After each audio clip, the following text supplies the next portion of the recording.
After I've been at your place, I noticed that you like drinking water with lemon. I drink a lot of water, which is water. And I walk around at home with this sort of closed style metal mug just because, I won't spill it accidentally. And the mistake I did was to experiment and just throw in slices of lemon in this mug. And the problem is that the lemon has penetrated the metal structure of the mug such that after throwing it away, it took like 2 weeks to get the aftertaste, the not the nice taste of lemon, the bad aftertaste of washed down lemon out of the mug.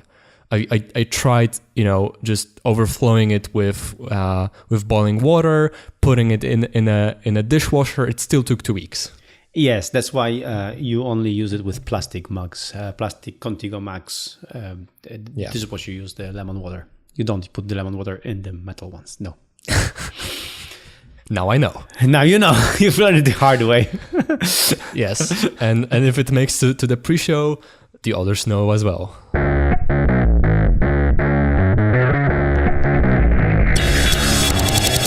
Hello, I'm Radek. I'm Michael. And this is the podcast. A sounding board for interesting ideas and insights. We discuss books we read and want to share with you. As well as technology and productivity, which is what we do by day working on our app, Nozbe. Or whatever else comes to mind. So let's just continue our discussion from last week. Last week we talked about iOS apps, note-taking apps, document scanning apps, which app you use for which thing. And there's a lot of apps that I find very useful when traveling. And I wanted to discuss that. Mm-hmm. All right. Let's dive right in. All right. So there are some obvious apps that everybody uses and some that people might already be thinking of. But I want to start with a few apps that I don't think I've mentioned before on the show. Maybe during the discussion about one of my previous trips. But one app that I found last year, which is awesome when you're traveling with your friends, and not just for that, but particularly for that, is an app called Splitwise. Splitwise? Yeah. So Splitwise is an app that helps you calculate who owes whom what and how much. Yeah, I know. This is this idea that when you're going out, like for example, somebody's paying and then somebody's paying for some other thing, and you just put all these expenses in one place, and then at the end of the travel, who owns, or like during the travel already, you just know what's the status, right? Like who owns whom. Stuff. Yeah. Okay, it's cool. Yeah. So last year I was on a week-long trip with 3 friends to Amsterdam. Okay, so we were going from Poland through Germany. It was a road trip to Netherlands, and so there was the 4 of us, and we pretty much split everything equally. But there was a lot of little expenses, right? We paid for gas. We paid for the amusement park in Germany. We paid for our camping place. We paid for groceries. There was a lot of different stuff, and it was in 2 different currencies. It was in Polish zloty and it was in euro, right? And at different times, someone else paid. Like there was something I paid for online. Sometimes just someone was in the store, or someone just had the cash, or someone was paying with their card, and keeping track of all of that would be very difficult. There was probably 40 or 50 small and larger transactions, most just tiny transactions, but a lot of just little things bought and whatnot throughout the week, like a lot of little transactions. Keeping track of all of it, or splitting after each time someone buys groceries or pays for gas to make it roughly even, would just be ridiculously hard, and no one would do it, right? That doesn't make sense. And with Splitwise, it's just so easy. So you make a group, you invite people. Splitwise is on iOS and on Android, so that's not a a limitation. And every time you pay, you just hit the big plus.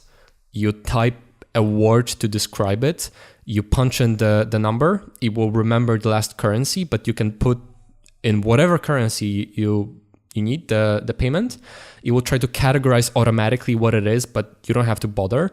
And then normally it just will, when you punch in like 10 euro, it will be like, okay, so you paid 10 euro and you want to split equally. But you can change it super easily. So there's a situation like, he paid 10 euro in cash and I just paid 150 in coins because I just had coins on me, right? So I'll just put, okay, this one this, and this one paid this one, this much, and you can super quickly change split equally to whatever you want. You can change it to he pays this much, she pays this much, or we split 50 25 20, like you can do whatever you want, and it's super quick. And at the end, like you just get a total, right? Like you punching in a bill, a cost is super quick, and at the end you just have this person owes this person this much, and that's it. And when you're doing it in a group, so more than two people, it will automatically simplify the transactions. So you can have a situation like, you owe Bob $10 and Bob owes Jack $10, and it will just simplify it to you owe Jack $10. Like it will simplify all of the math for you. And if you have international travel and you have a few different currencies, it will just keep track of in different currencies, who owes whom how much. I also used it with another friend on a trip to Panama, where we had payments in zloty, in euro, and in dollars.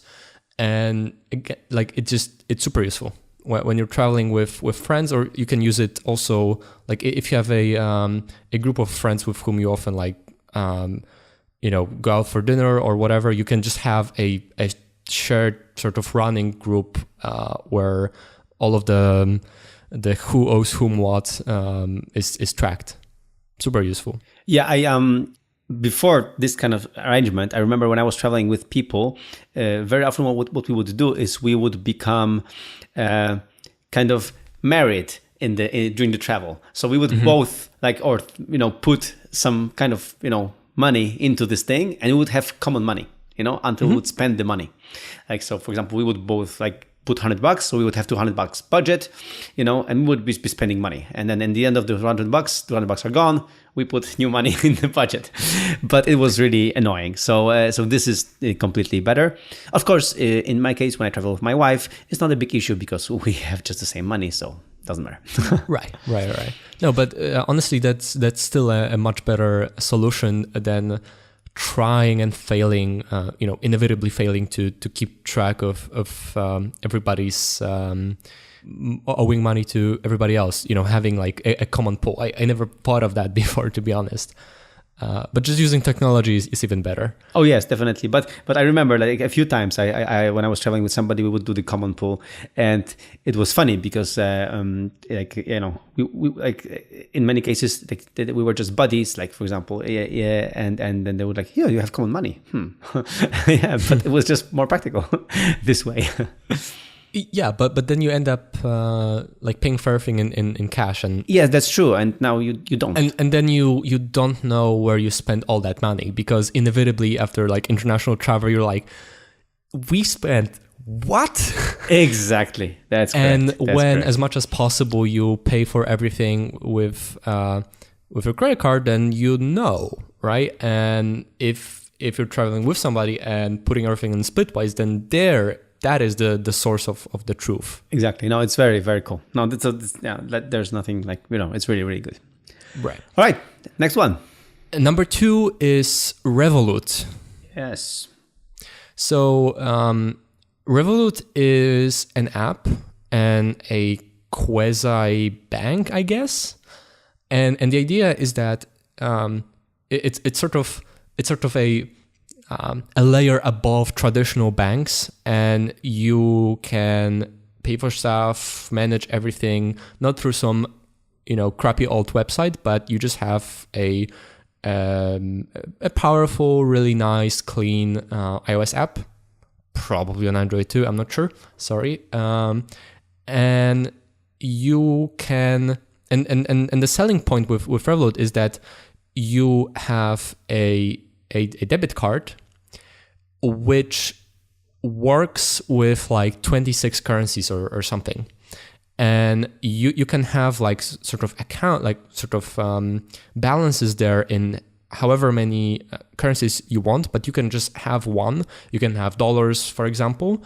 And when you are, say, in Poland and try to pay in Polish zloty, then it will, take from your dollars account, but not by the criminally horrific exchange rate that either the credit card or your normal bank would charge for like changing currencies, but at a near perfect exchange rate, like the exchange rates in Revolut, which just work automatically by using one credit card, are better than in like online currency exchanges generally.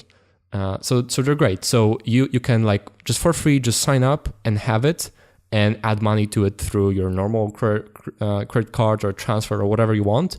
And then you can make a virtual card that you can use to pay for stuff online in whatever currency, in native currency and not by using other people's bad currency exchanges. And you can order for like small fee a physical card, which is just a normal card, but it has the magic powers of just using perfect currency exchanges for almost any currency you're going to encounter during travels. Yeah, I saw you using the Revolut, and I think it's really great.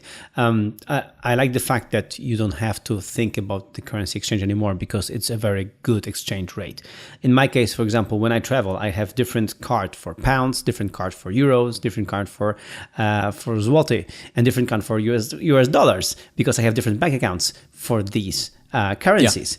Yeah. But in my case, it's because at Nozbe, we have different customers from different countries. So I actually get to have money in these currencies. So I don't have to mind the exchange rate. So if, Brits pay me in pounds, I get the pounds. And then later I can, put this into my private pounds bank account when I pay this to myself. And the same goes with US dollars and euro and Polish zloty. But no normal people don't charge in many different currencies. They charge in one. For example, they get the salary in one currency. So for them, Revolut is perfect. Yeah, really the only reason not to go with that route is that it is if you spend so much money in foreign currencies that it makes sense for you to sort of try to manage it and like buy currency when it's cheap, because it might be a near perfect exchange rate, but it's the current exchange rate, right? Exactly.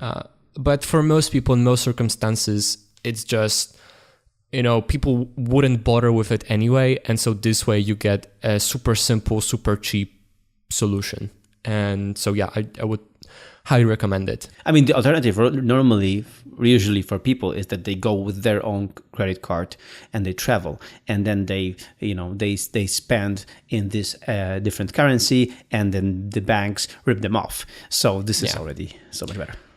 Or again, you pay in cash, and then like, I don't know, like there's this whole meme, especially in American culture, that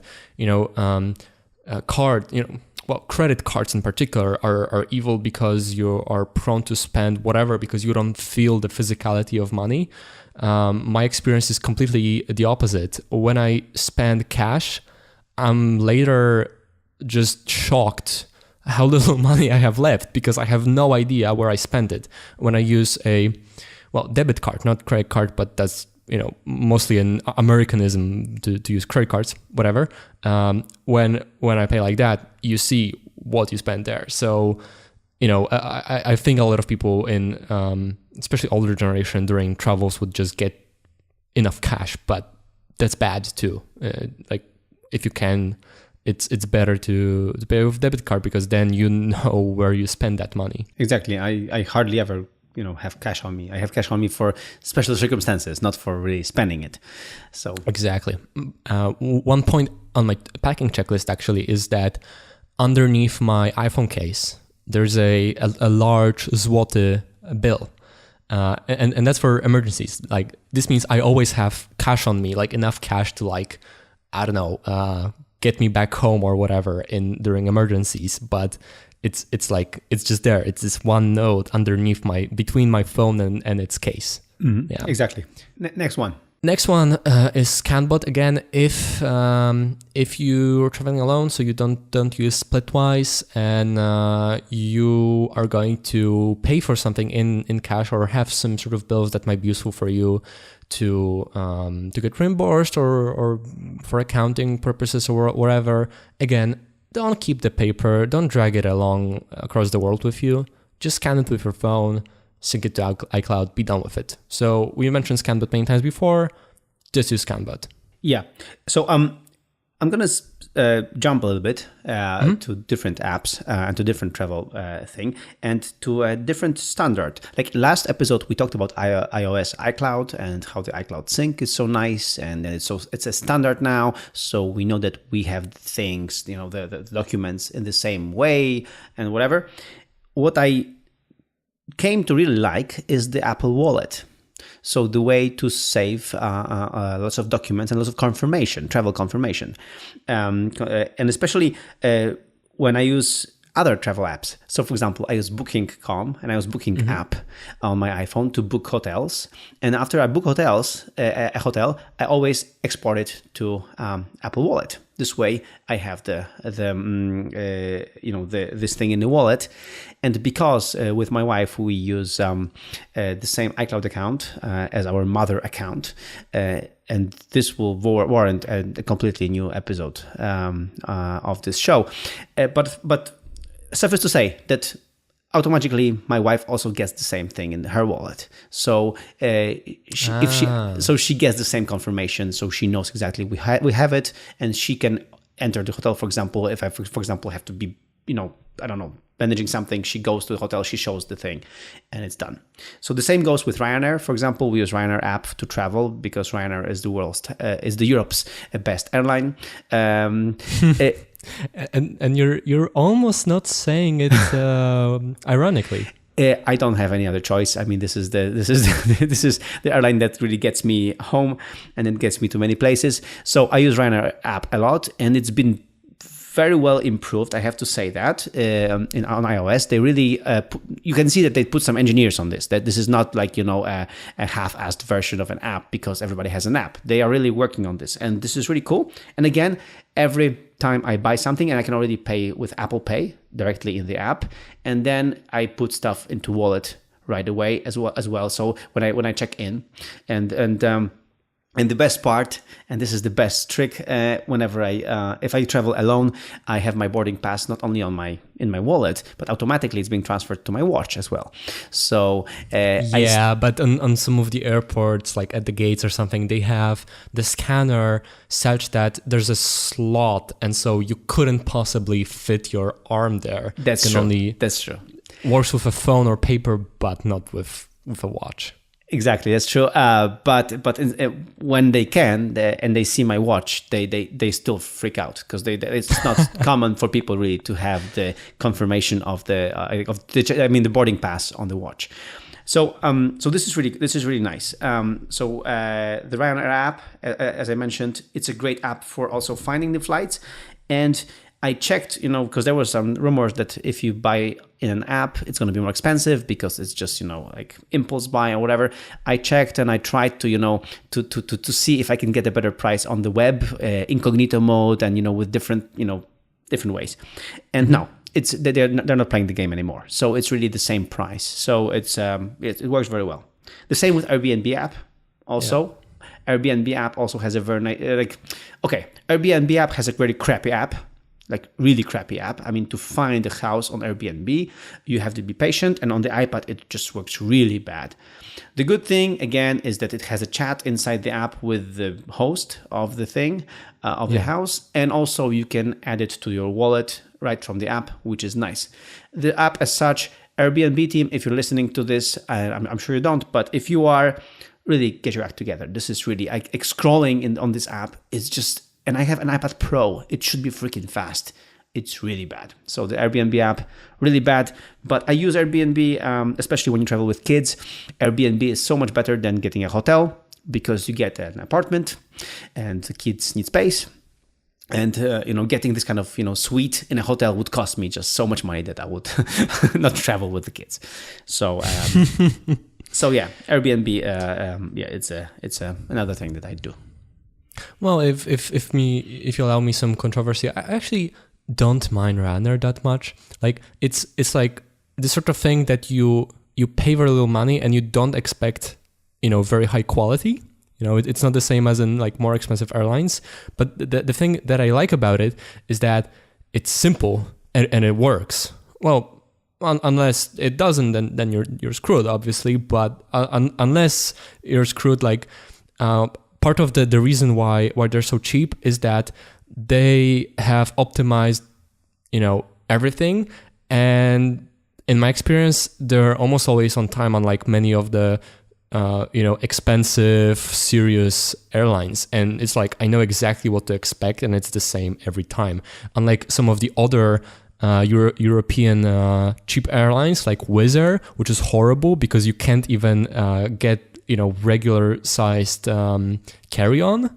Ryanair just works. It's not great, but it works. No, I completely agree. I mean, really, this is my favorite airline. I mean, really, they not only because it gets me home and I can travel with that from any airport that it's actually interesting for me. As you said, they optimize it very well, so you know exactly what you're expecting for what you're paying. So, and with as you mentioned, with other airlines, I mentioned here also LOT Airlines, Vueling Airlines. This is the worst. Yeah, so there are many airlines, and you never know exactly. I mean, does it work like that or like that? I mean, do I get to put my carry-on here, or will they take it away from me right now? Or it always depends. It always depends. And on Ryanair, for example, if you get priority, which costs €5, you know that you can get your bag on the on the plane. They will not take it from you. So okay, perfect. I know that. And like things like that. And really, the app, Ryanair app, as I told you, this is very well done app right now. It used to log me out a few times out of my account for some reason, but apart from that, I don't think it happens right now on the newest version. But apart from that, really, it's very useful. Like for example, they've optimized finally all these things like document entry. I just have on my account the document, numbers of all of people in my family. So I just mark, okay, this person, these documents, check in, thank you, done. So it's really, really very well optimized right now. So as you said, optimized, and that's why maybe they are on time so much. So yeah. So obviously I also use Wallet a lot when I can, but what annoys me about Wallet is that oftentimes it's hard to get to your Wallet pass. Like even when using Ryanair, if you're getting a flight through the app on the iPhone, then it's going to be easy. But if I order on my Mac through web browser, every time it's just complicated for some reason, right? Or even like, I don't remember which one exactly, maybe Booking, maybe Airbnb, but it always takes me some time to find it. Like when you order something online and not through the app, which oftentimes is, not always, but oftentimes is just more convenient to me, then they don't show you the option in the browser. They don't give you the option in the email, in the confirmation email. You always have to find it. It's really annoying. And I wish, like, for example, Polish Railways got their act together. Like, it would be very easy to add, Wallet Pass support. Like, they generate PDFs. They can these days, almost nobody on the trains I get, shows a paper ticket to the conductor. Everybody just shows their phones. So like it'll be very easy for them to do it, but they don't. that's a bit annoying. But one pro tip, I would say, also related to just minimalism and packing is I really dig my Mujo wallet case for my iPhone. And at the back of the case, there's like a slot for 2 or 3, standard plastic cards. And for me, that's the debit card and my ID. And that's everything I need. I don't need an additional wallet. And that's super useful during travel. But also what you mentioned about wallet, like if you're at the airport and you have to, oftentimes you're at the gate, you have to show your boarding pass and your ID. Well, if you're traveling inside Europe, you don't need passport, just your ID. And so I don't have to get to my backpack for anything. I don't have to, get some paper and then put it back away. I just literally slide off the back of the phone with my finger the ID, show or scan the boarding pass, show the ID, slide it back in, and put it in my pocket. Yeah, it's very cool. And it just makes it a bit easier to get through airports. Yeah, I mean, especially in Europe, the cool thing about Schengen and about Europe is the fact that we don't need to use our passports. We can just travel with our local country ID cards. And the cool thing in Poland is the fact that you can even submit your application for your new ID card over the internet.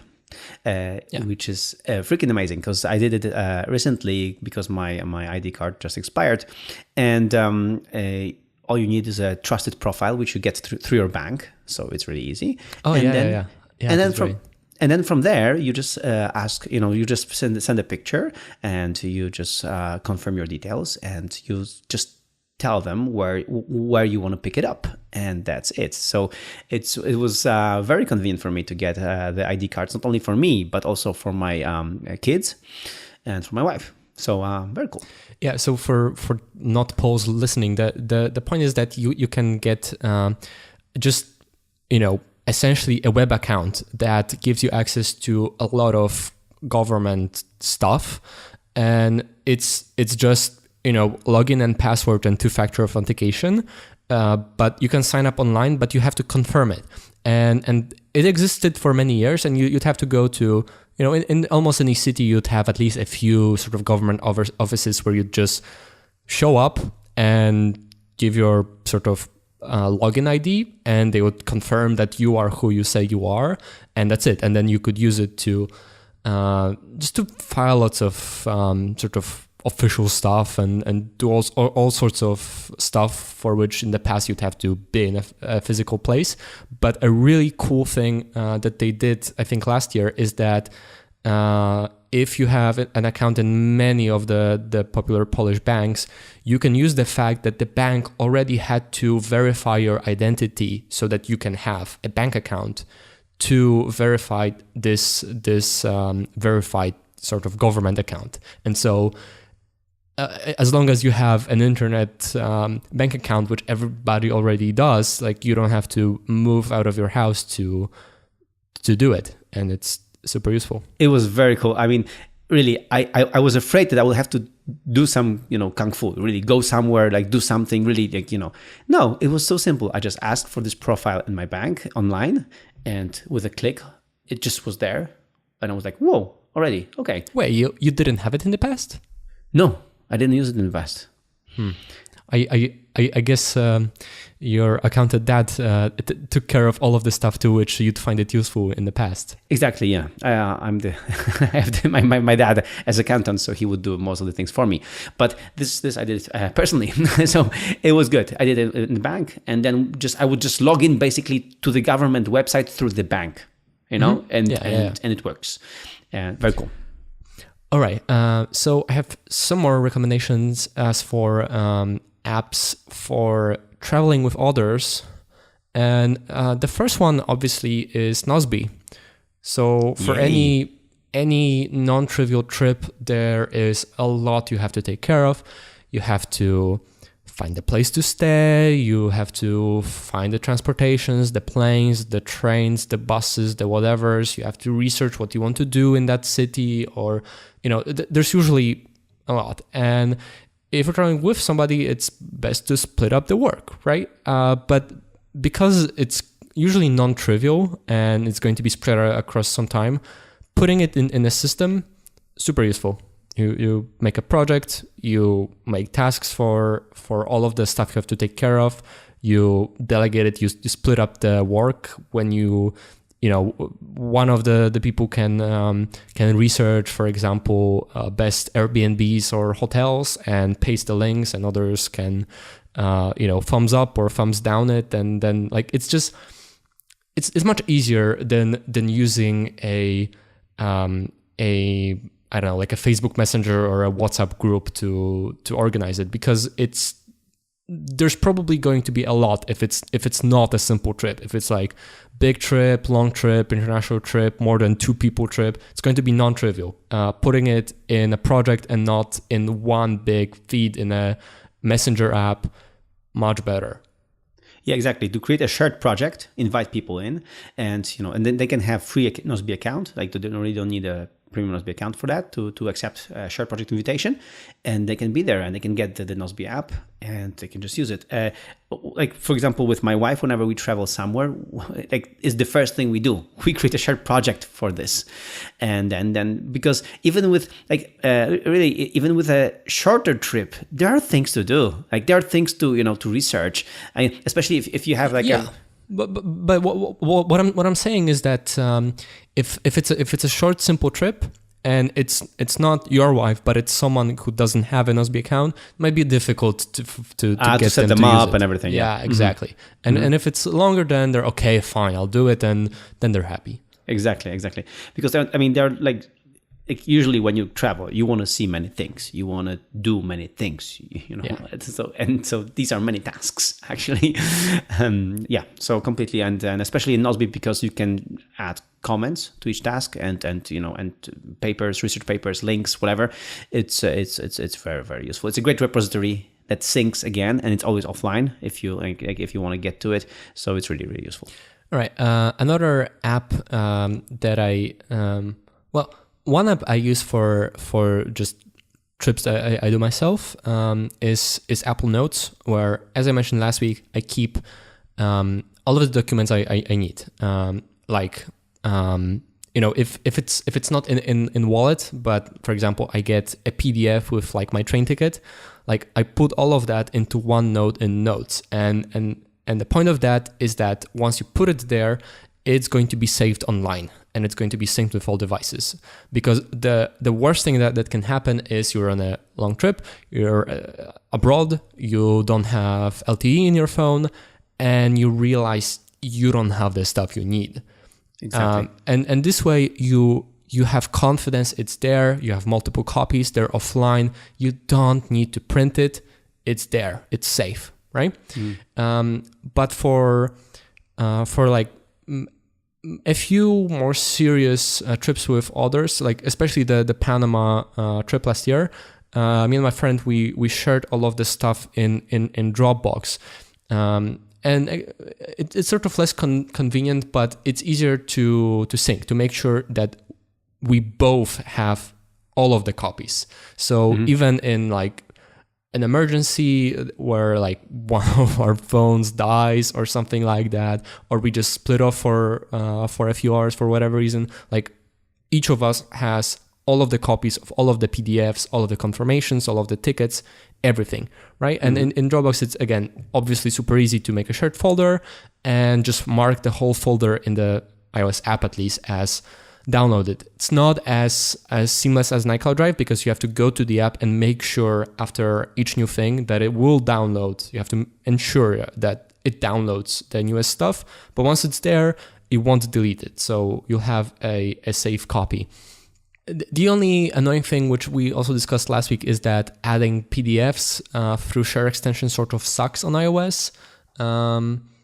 So yeah, that's a downside. But if you can manage most of it like beforehand, or maybe even like if it's mostly just you doing a lot of adding a lot of stuff, I guess I could put it all to iCloud Drive, which would be like super easy to just batch, save as PDF to iCloud Drive and then copy and drag and drop all of it to Dropbox sort of in one batch. But yeah, Dropbox. Yeah, the good thing about Dropbox, for example, I mean, and a few of these, the good thing about Dropbox, about Nozbe, and about a few of these apps is the fact that they are working both on iOS and Android. So sometimes when you travel with people who don't share your love for Apple devices, you still can work with them. And then this is really important. Yeah, exactly. That was also the point, because my friend has an Android device. Another thing we did during that trip to Panama is we used a shared calendar to put all, like, plan out all of the events. And actually, this is a non-travel related pro tip, which is to create, like, I don't know, perhaps not everybody, but I add a lot of stuff to calendar. Like, I plan out my work, all of the events, all of the travels, I put it in a calendar. But what I learned to do is, instead of just having one calendar, I have my basic calendar, my private calendar, and I have a calendar where I put the big things, the travels, and like when I'm away, when I'm in different cities, and I share that with the most important people in my life, right? With the closest friends, with family, etc. And this is great, because I know that all of them know where I'll be at a certain point. And especially like with closest friends with whom we often sort of try to arrange a time to meet, organize some events or whatnot. Like, they don't have to ask me, hey, which time is going to fit you? And they also have to, check it against which dates fit them. They just turn on in their calendar, my calendar, and they see when I'm away and when I'm not. And it proved to be useful so many times, and it's super easy to do. If you have Google Calendar, you can add a new calendar and just invite people to share it. So I would recommend doing that. Yeah, I remember early when we were starting recording this podcast, you would ask me, "Oh, Michael, maybe we can reschedule this for that day." And then I would tell you, "Okay, Radek, please check our company calendar and ask me again." Yeah. And then now you've learned the hard way. Now you know that you have to first check the calendar, and then you can ask me this, because it's so obvious. And again, you're totally right. Not only in the work environment, also at home. We have a calendar that we share with our nanny. We have a calendar that we share, with my family, of course. We have a calendar we share with my parents. Especially when we are in Poland, we share this calendar together. So my parents know, when we have guests, on what we are planning and whatever. So it saves people time, and it helps everyone get organized. So like a shared calendars, as you mentioned, several calendars is not a big deal to have many of them. It's really cool. Yeah. Especially I don't know, at least in the Apple calendar app on the Mac and on iOS, it's very easy to have multiple calendars and just hide and show the ones you don't care about. So I have multiple shared calendars of other people. I have the shared Nozbe calendar, which is also your calendar, I guess. And I have calendars which are similar to my shared calendar from a few of the closest friends. And I have them all sort of hidden. But anytime I want to schedule something or whatever, or just check, I can turn it on and verify, and it's much easier than going back and forth and waiting for replies. Exactly, yeah. Also it works on iOS, so you can have both Google calendars and native Apple calendars in the same view. So it works seamlessly. It works very well. Apple Calendar on iPad is so bad, but that's not one of the reasons. No. All right. The last thing I would mention, this is something I've tried once during the trip to Panama, not other times, but our problem on that trip was that we didn't have that much time. We had 10 days sort of, but in the end, really 6 full days that were not just an evening or just a morning or traveling through the country, right? And Panama is not a big country, but we're in 3 completely different places. So we had to figure out where to go and what to see, and it was useful to do it visually, to do it on a map, to put the points of the places we want to see, both big places on the map of the country, and also different places in the city. And so what you can do is you can create a Google custom map. Ah. And you can put points there and then you can share it. Now, unfortunately, it's sort of crappy. Like Google Maps is great. And I would forget to mention an obvious thing. If you're traveling someplace, go to Google Maps, go to offline maps, and save offline the map of the city or whatever place you're going. The maps are usually like 100 or 200 megabytes per city, and it's super easy to just download a copy. So you know that even if you can't find internet, wherever you are, you have it, right? But as for sharing, Google has 2 custom sharing systems. There's the Google Custom Map, I think it's called, I'm not sure, which has this really old, kind of awful desktop UI, but it's super powerful. You can put all sorts of stuff there, points, lines, paths, colors, whatever. And it works. The problem is that you can put it into at least on iOS, you can import it into the app, but you can't save it offline, which is terrible. Okay. And there's a separate system, completely unrelated, which is called, I think, shared lists. So in the mobile app, you have your lists with like your favorites, and you can create a new list which you can share, but it doesn't have half the features. Some of them are not, all that important, but doesn't have half the features. And I don't remember exactly what was the problem, but I think the problem was that you can share it with someone else, but that other person can't edit it. So it's not really shared. It's like one way only. The solution we found is, so we made this a Google custom map, which is more powerful, but that you can save it offline. And you can export it to this weird file, some sort of mapping standard. And we use an app called Maps.me, which is also both on iOS and Android, where you can import that file. And so Maps.me, it doesn't have as good of a map in each city as Google Maps, but it has really good maps anyway. It uses, I think, OpenStreetMaps, which in some cities is much more precise than Google Maps even.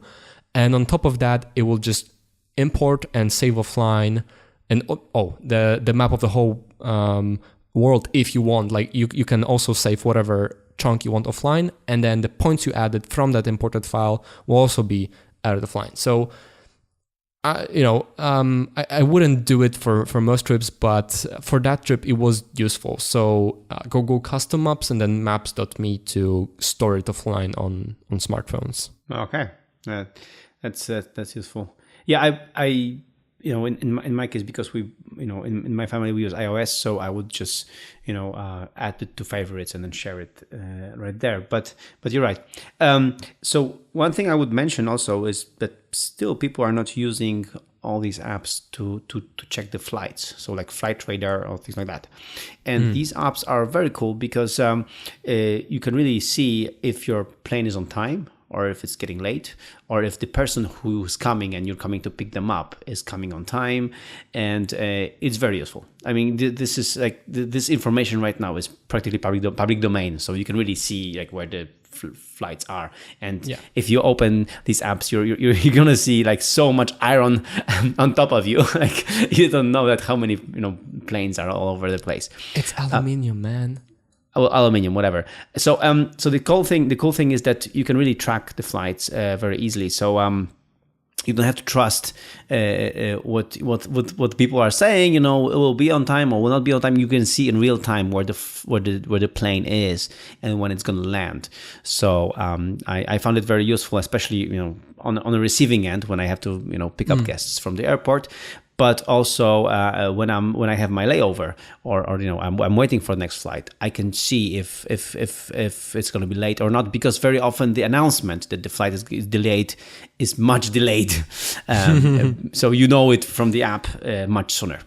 Yeah, that's a good tip. Do you like, what's your system for finding flights? Like I know that you travel a few routes very often, but you're going someplace far away you've never gone to, and you're trying to find the best, the cheapest, the whatever flight. How do you go about that? I have two apps that I use very often. Apps. I don't have the app of Skyscanner. I just use the website. But I have the other app. It's called Hipmunk. And it has a very nice way of showing the flights. And usually I would use the Hipmunk to find the flight. It shows you the layovers. It was very prominent because it had this new way of showing the flights, not only by cost but also by agony. So for example, if you had a long layover, then it would just bump it down because it had big agony in the flight, right? So for example, a little bit more expensive flight would be up because it had like a shorter layover. So I use Hipmunk and Skyscanner. And usually there with these two, I normally found always something that was pretty useful. Well, I never heard of Hipmunk, and that's why I was asking, because I never had any iOS solution to that. I would always search it on my Mac, which is probably like in most circumstances it would be easiest anyway, because it's something you plan well in advance, like big trips for which you do that. At least I would. I generally use Google Flights. I find Skyscanner web app at least is horrible. Yes. It has a bit more data than Google Flights. Like it just it knows about a few more airlines. At least it used to be true at some point. But it's super slow and just really annoying to use. And Google Flights I really like because it's very easy to search multiple date ranges. It's super fast. It caches all of the data, so it's just there. It's very easy to find stuff again by price primarily, but it will also sort of surface the best flights, are like close to cheapest but without long layovers. I also used it for like multi-legged flights. Google Flights is much better than Skyscanner. But the thing that impressed me the most about Google Flights, which is like such a Google thing to do, would be messages such as, this flight is often delayed by more than 30 minutes, which is okay. Or like even more impressive is, based on statistical data, like we think there's 90% probability that within 24 hours this flight will be more expensive by $50. Okay, wow. And we're like, whoa, like really? Like they really track and analyze that stuff. So I've seen that a couple of times that like at some routes they had like enough historical data to say that this many days before the trip, it's likely to rise by a lot. And so, buy now if you want to take advantage of it. Okay. Yeah, this is interesting. Like recently I used Skyscanner. I haven't used it much, but recently I used Skyscanner because I had to find a flight with a traditional airline, so not Ryanair. And I found, for example, a ticket for LOT airline, and it was much cheaper through Skyscanner than through the official website. Yeah. That often happens. I guess it's also market segmentation, right? Yes, of course. If you know of tools like that, it's because you're price sensitive. Exactly. Yeah. And as for the this plane is often delayed thing, it's very useful information in the context of flights where you need to have a layover. For example, if you try to go from Poland to San Francisco, like you'll always have a layover. There's no other way. But you can have a layover in different cities at different times and with different duration of the layover. And so, for example, one of the routes is from Warsaw to London Heathrow through a LOT flight. And this flight is delayed every single time. I ignored the warning and I regretted it because I had a 60-minute layover on Heathrow, which would be perfect in the sense that there would be like zero margin, but I wouldn't have to wait. Not on Heathrow. But I guess that wasn't a good idea, especially not on this flight, because it was delayed half an hour, and all of my running training was not enough for them to let me on the flight. Didn't leave, but they're like, sorry, man. And I had to wait a couple of hours. It wasn't a big deal because it's Heathrow. And I even got, thanks to the amazing bureaucracy of the European Union, I even got reimbursed 300 euros for all this ordeal, which didn't change my trip at all. Really, it just added like a couple of hours of watching Netflix on my iPad. But yeah, it's sort of like when you have no choice but to have a layover and it's not super long. This was, I should have known better, but oftentimes, like on smaller airports, you see like 1.5 hours. And when you see this plane is often delayed 30 minutes or more, then you know it's not safe. And if you don't see that, then you know that the risk is much smaller. Yeah. And especially if you're flying with Iberia, the Spanish airline, you know that most of the pairs are delayed. So, there's no surprise there. And with that, and on that bombshell, let's end this episode. Yes.